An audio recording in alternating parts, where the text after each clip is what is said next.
Hey everyone, Regal Reviews here. So, this week's basically like the week of premieres, and tonight I had about three shows to watch that were new, and one that really stood out to me was The Good Doctor, and I saw a preview for it about 2 weeks ago, I want to say, and what caught my attention.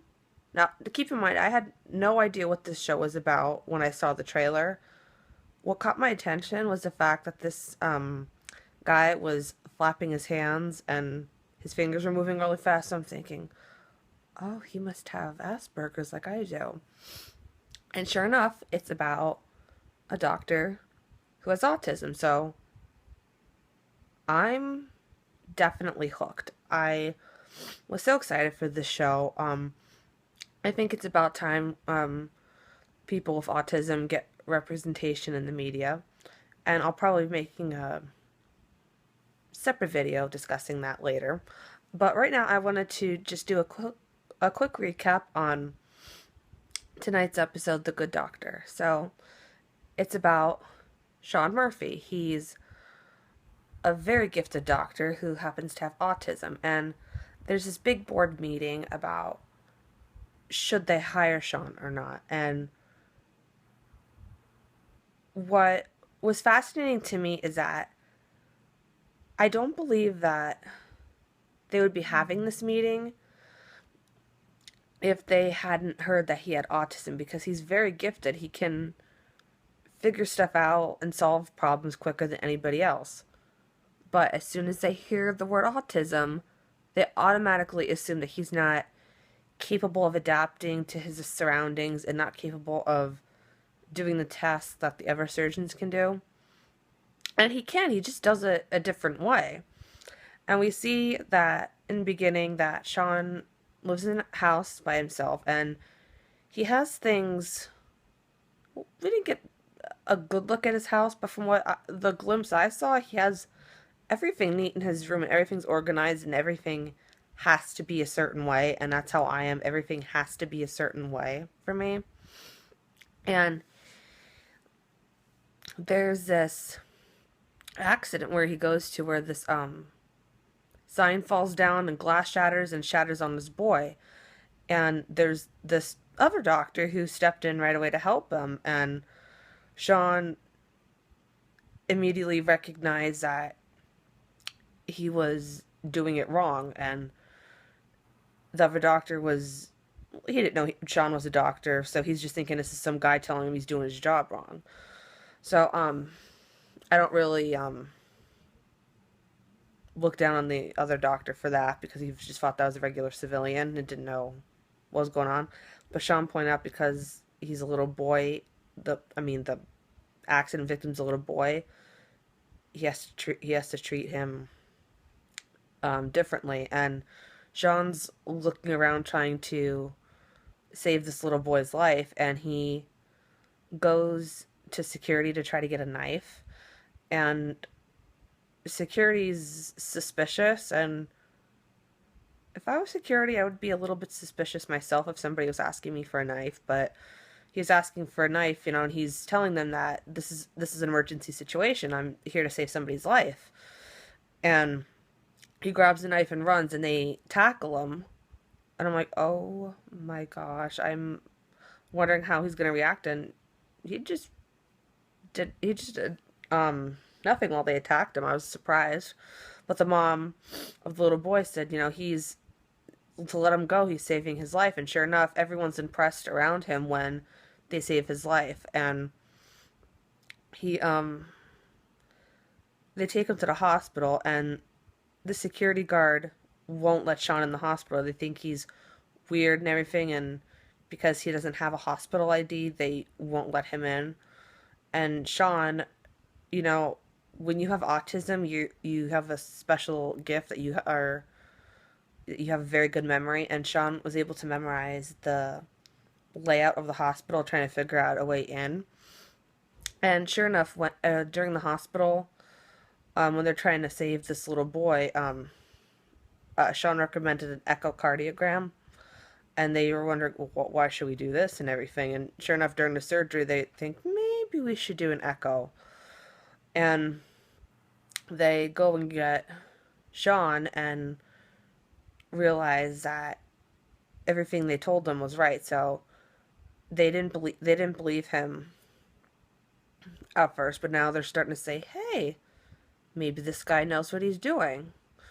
And the hospital board is still debating if they're going to let Sean be a doctor there. They're afraid that he's going to make a mistake that would result in a death, but as the president of the hospital said, stuff happens, people make mistakes. And what I found, I think one of the more powerful words of the night is when the president of the hospital said that, um, he said something along the lines of Sean's limitations, that he's basically more than his limitations, and just basically give him the chance to show you that he's capable of doing the same stuff these surgeons are doing, and probably just as good as them. And we learned that this is also personal for him because he knew Sean when he was younger, and we got a glimpse of Sean's home life when he was a teenager, and it was beyond sad. Like, I was heartbroken watching it. Um, he did not have an easy home life. I'm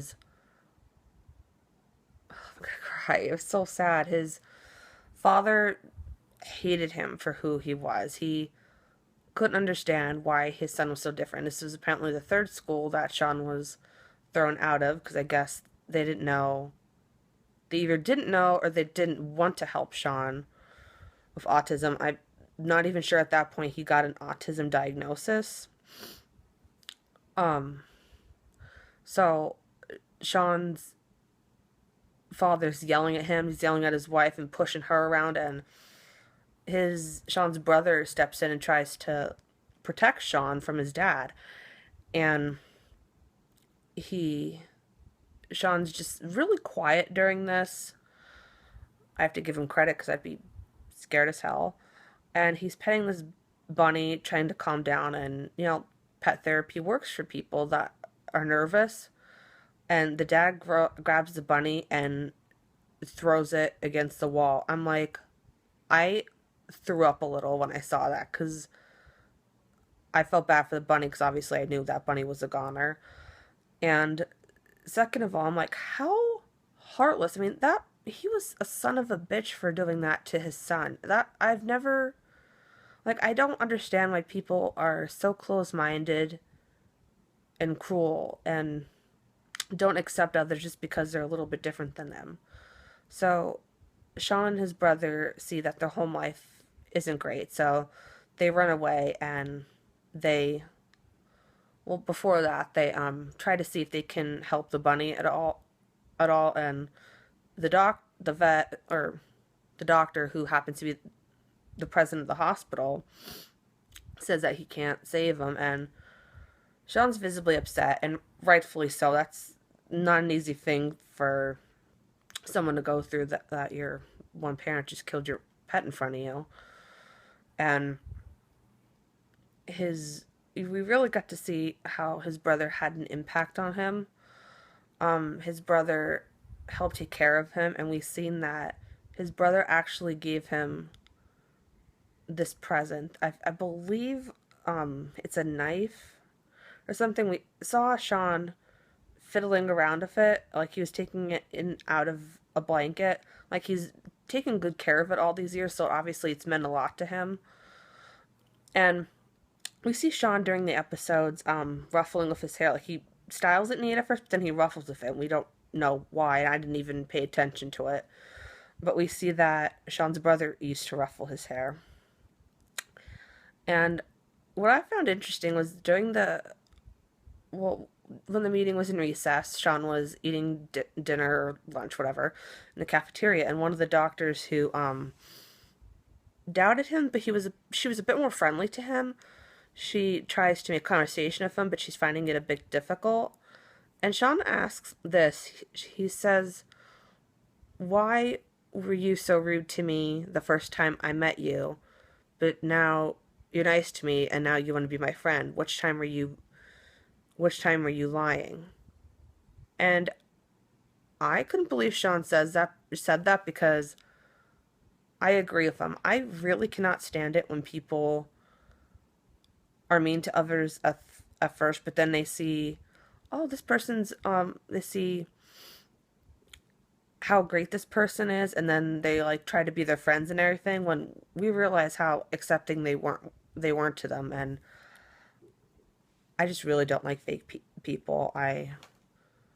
Um I really was impressed that Sean caught that.